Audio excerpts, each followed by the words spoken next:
कल एक मित्र ने प्रश्न पूछा है हमारे एक टेक्स्ट मैसेज का कि आप कहते हैं कि भीष्म ज्ञानी नहीं थे और तात्कालिक सत्य की बात करते हैं और शाश्वत सत्य की, तो इसको बताएं कि भीष्म कैसे ज्ञानी नहीं थे और ये तात्कालिक सत्य और शाश्वत सत्य क्या है।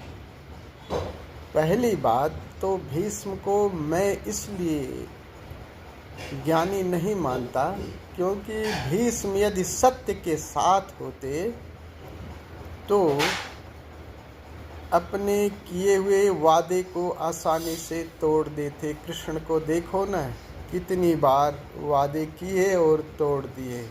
सत्य के लिए वादा कोई ज़रूरी नहीं, पहले तो वादा करो ही मत। और सत्य अगर टूट रहा हो वादा तब मत बचाना, और भीष्म ने यही किया। जो उन्होंने प्रतिज्ञा की थी कि मैं कुर्सी के प्रति वफादार रहूँगा, उस समय जो समय परिस्थितियाँ सत्य था तात्कालिक, यही तात्कालिक सत्य है। उस समय की परिस्थितियाँ कि जो शांतनु के पुत्र पांडु हुए, पांडु उस समय राजगद्दी पे थे और धृतराष्ट्र को गद्दी नहीं मिली थी। उस समय की स्थितियाँ थी कि भीष्म सहयोग करते, लेकिन बाद में परिस्थितियाँ बदल गई। पांडु के आने के बाद धृतराष्ट्र गद्दी पर बैठा तो दुर्योधन उत्तराधिकारी बना, जो महादुष्ट था। और तब गद्दी का साथ देना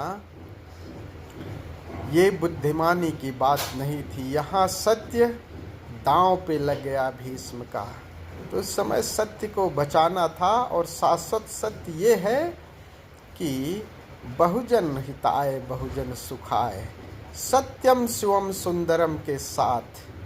और शिवम और सुंदरम दोनों दांव पे लग गए। दुर्योधन जिस समय उत्तराधिकारी बना, पूरी मनुष्यता, कितने लोग पांडवों का सारा राज्य छीन लिया और इसमें कोई योगदान नहीं दे सके भीष्म।